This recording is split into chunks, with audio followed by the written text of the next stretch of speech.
नमस्कार विद्यार्थी मित्रांनो, तुम्ही सर्वजण कसे आहात?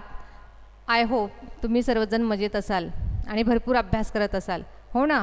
विद्यार्थी मित्रांनो, मी नंदिनी मुथा श्री तिलोक जैन विद्यालयामधून आपल्या या ई कंटेंटच्या क्लासमध्ये सर्व विद्यार्थ्यांचं मनापासून स्वागत करते. आपण पाठीमागच्या व्हिडिओमध्ये विज्ञानातील 15वे प्रकरण मटेरियल्स वी यूज हे पूर्ण केलं. त्याच्यानंतर आपण 16व्या सुरुवात करून त्यामधील देखील काही घटक अभ्यासले. मिनरल्स आणि ओर्स हे कशा प्रकारे तयार होतात, ते कोणकोणते आहेत, या घटकांचा आपण पाठीमागच्या लेक्चरमध्ये अभ्यास केला. आता या लेक्चरमध्ये आपण पाहणार आहोत इंधने म्हणजे काय, इंधने कशी तयार होतात, कोणकोणती इंधने असतात, कोणकोणत्या अवस्थेमध्ये असतात, या सर्व घटकांचा अभ्यास आपण या लेक्चरमध्ये पाहणार आहोत. तर हा जो व्हिडिओ आहे तो तुम्ही शेवटपर्यंत पहा, म्हणजे तुमची ही कन्सेप्ट काय होईल, क्लिअर होईल. चला तर मग आपण या व्हिडिओला काय करूया, सुरुवात करूया. पहा, फ्युएल म्हणजे इंधन, असे पदार्थ की जे आपल्या दैनंदिन जीवनामध्ये ऊर्जा मिळविण्यासाठी किंवा उष्णता मिळविण्यासाठी आपण काय करत असतो, वापरत असतो, त्यांना इंधने असं म्हटलं जातो. पहा, डेफिनेशन दिलेली आहे. The substance use for the generating energy for daily use are called fuel. This fuels may be in the form of solid, liquid और गॅसियस स्टेट. हे जी इंधन असतात ते आपल्याला तीनही अवस्थेमध्ये सापडतात: स्थायू, द्रव आणि वायू. स्थायू अवस्थेमध्ये कोळशाचे विविध प्रकार, द्रव अवस्थेमध्ये मिनरल सॉईल, त्याच्यामध्ये रॉकेल, पेट्रोल, डिझेल, नॅफ्था, त्याच्यानंतर वायू अवस्थेमध्ये नॅचरल गॅस. अशा प्रकारे तीनही अवस्थेमध्ये आपल्याला ह्या भूगर्भामधून किंवा निसर्गामधून इंधने उपलब्ध होतात. ते आता कोणकोणत्या प्रकारचे आहेत ते आपण आता पाहणार आहोत. सर्वात प्रथम आपण ही जी इंधने आहेत त्यामध्ये आपण स्थायूरूप इंधने म्हणजे कोळसा याचा अभ्यास करणार आहोत. पहा, कोळसा कसा तयार होतो याची हिस्ट्री इथे दिलेली आहे. Millions of years ago forest got buried underground due to the geological events. These biogenic materials were converted by the layers of soil. Very high pressure from above and high temperature from the underground heat of the earth transferred them into fossil fuel. म्हणजे पहा, हजारो वर्षापूर्वी पृथ्वीवर ही जी जीवसृष्टी आहे ती जीवसृष्टी geological events म्हणजे निसर्गामध्ये काही घडणाऱ्या घटना यामुळे भूगर्भामध्ये गाडली गेली आणि त्याच्यामध्ये अनेक प्राणी आणि वनस्पती देखील गाडले गेले. मग प्राणी जे आहे त्या प्राण्यांचं डिकम्पोजिशन होऊन त्यापासून इंधनांची निर्मिती झाली, तर वनस्पती जे आहे त्यांचं भूगर्भामध्ये असलेली प्रचंड अशी उष्णता आणि प्रेशर यामुळे त्याचं रूपांतरण कोल याच्यामध्ये झालं, म्हणजे कोळशामध्ये त्याचं रूपांतरण झालं आणि हा कोळसा आपल्याला खाणकामाद्वारे काय होतो, उपलब्ध होतो. पहा, the remains of buried trees transfer into the hard coal deposit and these coals are excavated from mines. Mines म्हणजे खाणीमधून हे कोळसा आपल्याला काय होतो, आपण त्याचा आपल्याला ते खणकामामधून कोळसा मिळतो.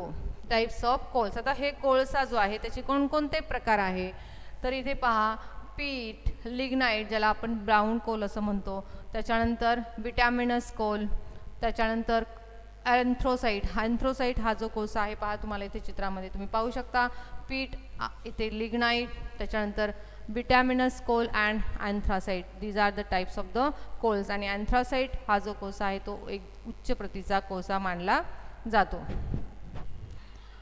आता आपण पाहणार आहोत uses of coal. Types of coals आपण पाहिले. त्याच्यानंतर आता आपण पाहणार आहोत की ह्या कोळशाचे आपल्याला कोणकोणत्या प्रकारे कशा प्रकारे उपयोग होतात. पहा, because of high carbon content. कोळसा म्हणजे कार्बनचा साठा असतो. It is burn to obtain heat energy. आणि तो जळाला की आपल्याला उष्णता ऊर्जा मिळते. इन थर्मल पॉवर प्लांट्स म्हणजे औष्णिक ऊर्जा जी केंद्र असतात त्या केंद्रामध्ये आपल्याला उष्णता निर्माण करण्यासाठी या कोळशाचा आपण वापर करत असतो. त्याचप्रमाणे water gas and producer gas याच्या निर्मितीसाठी सुद्धा आपण काय करतो, कोळसा वापरतो. It is also used as a fuel for cooking and baking bricks in kilns म्हणजे वीटभट्टीमध्ये विटा भाजण्यासाठी. त्याचप्रमाणे आपण स्वयंपाक तयार करण्यासाठी पहा, पूर्वी तुम्ही पाहिलं असेल कोळशाच्या शेगड्या वापरल्या जायच्या आणि त्यापासून उष्णता निर्माण करून स्वयंपाक केला जायचा. तर अशा प्रकारे स्वयंपाकामध्ये त्याचप्रमाणे वीटभट्टीमध्ये आपण उष्णता निर्माण करण्यासाठी कोळशाचा वापर एक इंधन म्हणून करतो. त्याच्यानंतर आपण पाहणार आहोत मिनरल्स ऑइल. मिनरल्स ऑइल म्हणजे खनिज तेल, त्याला फॉसिल फ्युएल, त्याला जीवाश्म इंधन असं म्हटलं जातं. जीव आणि अश्म, अश्म म्हणजे दगड आणि जीव म्हणजे सजीवसृष्टी, प्राणी आणि वनस्पती. आता हे जे जिओलॉजिकल इव्हेंट्स आहेत त्यामुळे हे प्राणी आणि वनस्पती भूगर्भामध्ये गाडले गेले असताना त्याच्यावरती प्रचंड उष्णता आणि दाब यांचा परिणाम होऊन प्राणी जे असतात त्यापासून हे डिकम्पोजिशन होऊन हे क्रूड ऑइल तयार होतं आणि वनस्पती जे असतात त्यापासून कोळसा तयार होतो. हे आपण आत्ताच पाहिलं. पहा, तर पेट्रोलियम और क्रूड ऑइल त्याला लिक्विड गोल्ड असं म्हटलं जातं. पेट्रोलियम म्हणजे आता हे जे जीवाश्म इंधन आपण ज्याला फॉसिल फ्युएल म्हणतो ते हिरवट काळसर असं तपकिरी रंगाचं असतं, काळ्या रंगाचं असतं ते, आणि त्याच्यामध्ये वेगवेगळे घटक असतात. उदाहरणार्थ फ्रॅक्शनल डिस्टिलेशन करून मग हे वेगवेगळे घटक मिळविले जातात. त्याच्यामध्ये पहिला जो घटक असतो तो पेट्रोल काढलं जातं, त्याच्यामधून डिझेल काढलं जातं, केरोसिन काढलं जातं, नॅफ्था, त्याच्यानंतर वंगण, ग्रीस, अशा अनेक पदार्थ हे फ्रॅक्शनल डिस्टिलेशनमधून काय केले जातात, सेपरेट केले जातात. त्याच्यामध्ये सल्फर असतं, अशी ही वेगवेगळी मूलद्रव्ये त्याच्यामध्ये असतात. तर पहा, पेट्रोलियम जे आहे त्याला आपण जे क्रूड ऑइल म्हणतो की त्याला एक लिक्विड गोल्ड असं म्हटलं जातं. असं का म्हणत असेल तर गोल्ड ही अतिशय मौल्यवान वस्तू आहे आणि हे पेट्रोलियम जे आहे ते आपल्याला लिक्विड फॉर्ममध्ये मिळतं म्हणून, आणि त्याला म्हणजे बाजारामध्ये मार्केटमध्ये खूप मागणी असते. आपण माहिती आहे की ही जर सर्व इंधने आहेत म्हणून अनेक उद्योगधंदे चालतात, वाहनांची दळणवळण होते आणि इंधन जर नसेल तर हे सर्व काय होणार आहे, ठप्प होणार आहे. त्यामुळे मार्केटमध्ये बाजारामध्ये याला खूप मागणी असते म्हणून त्याला ही जी क्रूड ऑइल आहे त्याला लिक्विड गोल्ड असं म्हटलं जातं. आता पहा, सेकंड पॉईंट असा दिलेला आहे, fossil fuel in liquid form is called a mineral oils. Fossil fuel म्हणजे जीवाश्म इंधन आहे त्यालाच खनिज तेल असं म्हटलं जातं, मिनरल ऑइल असं म्हटलं जातं. The mineral oil is form by decomposition of organic material buried underground जे ऑर्गॅनिक मटेरियल आहे त्यांचं डिकम्पोजिशन होऊन हे मिनरल्स ऑइल्स तयार होतात. त्याच्यानंतर millions of years ago marine organisms sank to the bottom of the sea and got covered by sand and mud due to high water pressure and temperature. The remains of dead organism transferred into minerals oil. म्हणजे लाखो वर्षापूर्वी ज्यावेळेस हे प्राणी आणि वनस्पती जमिनीमध्ये गाडले गेले त्यावेळेस त्यांचं डिकम्पोजिशन म्हणजे पाहिजे असं म्हटलेलं आहे की समुद्रामध्ये असलेले जे विविध जीवसृष्टी आहे त्याच्यामध्ये प्राणी जर घेतले तर ते ज्यावेळेस डेड होतात त्यावेळेस ते समुद्राच्या तळाशी जाऊन बसतात, त्याच्यावरती माती आणि वाळूचा थर साचत जातो आणि मग प्रचंड उष्णता आणि दाब यांच्यामुळे त्यांचं डिकम्पोजिशन होतं आणि ते मिनरल्स ऑइल्समध्ये काय होतात, ट्रान्सफर होतात, म्हणजे त्यांपासून खनिज तेलांची निर्मिती होते. आता पहा, ह्या चित्रामध्ये तुम्ही पाहू शकता आणि सागरी तळ तुम्हाला इथे दिसत आहे. समुद्रामध्ये असलेले काही ऑर्गॅनिझम इथे दिसत आहेत, वेगवेगळ्या प्रकारचे मासे, ऑक्टोपस, त्याच्यानंतर सागरी विंचू आपल्याला इथे दिसत आहे.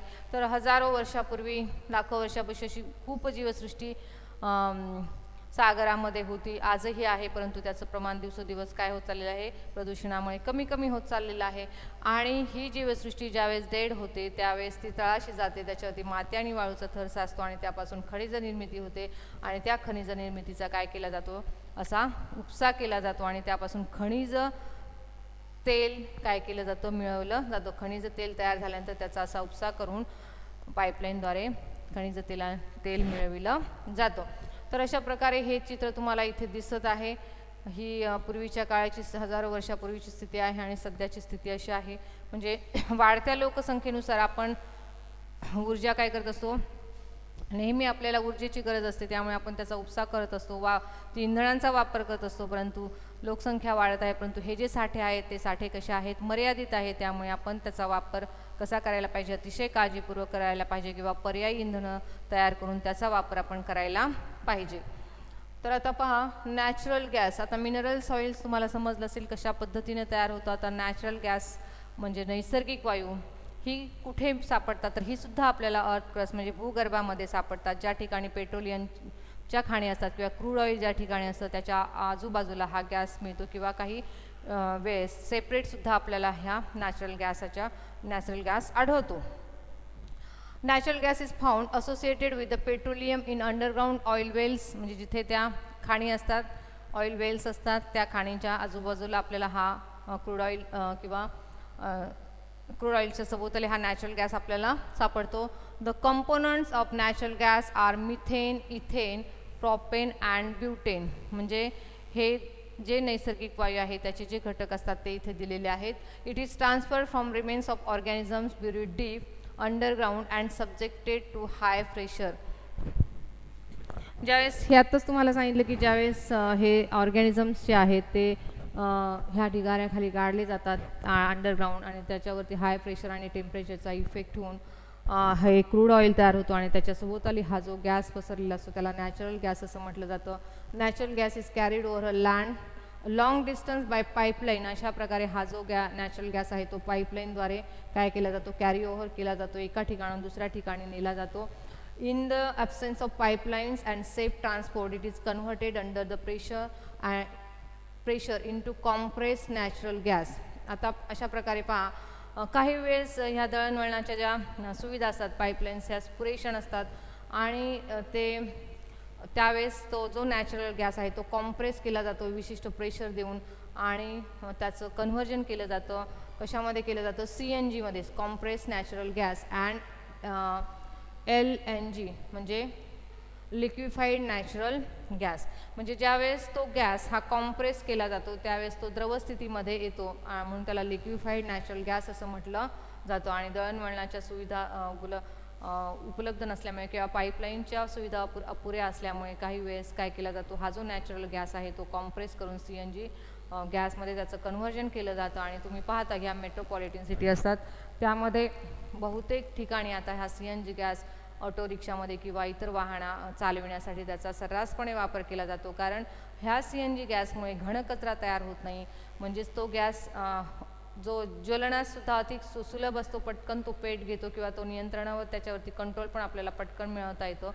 शिवाय हा जळाल्यानंतर घनकचरा तयार होत नाही. म्हणजे तो जळाल्यानंतर जे दूषित वायू कार्बन मोनॉक्साईड, सल्फर डायऑक्साईड यासारख्या वायूची निर्मिती त्यामुळे होत नाही. त्यामुळे प्रदूषणही कमी होतं. यामुळे हा वायू सगळीकडे वाहतुकीमध्ये काही वाहनामध्ये वापरला जातो. आता आपण पाहणार आहोत LPG म्हणजे काय. तुम्ही पाहिलं असेल पहा, आपण जे गॅस सिलेंडर स्वयंपाकघरामध्ये वापरतो ते काय असं लिक्विफाईड पेट्रोलियम गॅस LPG असतं आणि अशा पोलादी टाक्यांमध्ये ते काय केलेलं असतं, भरलेलं असतं आणि त्याच्यामध्ये हा जो गॅस असतो तो लिक्विडच्या स्वरूपामध्ये असतो आणि मग तो ज्यावेळेस बाहेर येतो त्यावेळेस मात्र तो पुन्हा गॅसेस फॉर्ममध्ये येतो आणि आपण त्याचा वापर करत असतो. त्याचप्रमाणे हा जो गॅस असतो तो अतिशय ओडरलेस असतो. म्हणजे त्याला कुठल्याही प्रकारचा सुगंध नसतो. परंतु तो गॅस जर त्याची लिकेज झालं, गळती झाली आणि तो आजूबाजूला जर पसरला तर त्याचा ॲक्सिडेंट होऊ शकतो. म्हणजे तो पेट घेऊन ॲक्सिडेंट म्हणजे घटना घडू शकतात. त्यामुळे त्याच्यामध्ये एक विशिष्ट प्रकारचा पदार्थ ॲड केला जातो की ज्याला असं एक विशिष्ट प्रकारचा स्मेल असतो आणि त्यामुळे आपल्याला त्या गॅसची गळती झालेली लवकर समजते. तर आता इथे पहा, हे पेट्रोलियम लिक्विफाईड गॅस यामध्ये तो कशा प्रकारे मिळविला जातो हे आपल्याला इथे पाहायचं आहे. Petroleum gas is obtained during the refining of crude petroleum. Petroleum gas is transferred into a liquid by subjecting into a high pressure and reducing its volume to 1/240 of the original. म्हणजे त्याचं जे volume आहे त्याच्या original व्हॉल्यूमपेक्षा खूप कमी compress करून तो gas काय केला जातो, सिलेंडरमध्ये भरला जातो. आणि हे पेट्रोलियमचं रिफायनिंग होत असताना आपल्याला हा गॅस काय केला जातो, सेपरेट केला जातो. It is stored a thick walled steel cylinder so that under pressure it remains in the liquid state. As it comes out from the storage cylinder it is transferred back into the gaseous and this gas contain mainly two components. आत्ताच मी तुम्हाला सांगितलं हेच इथे दिलेलं आहे पहा.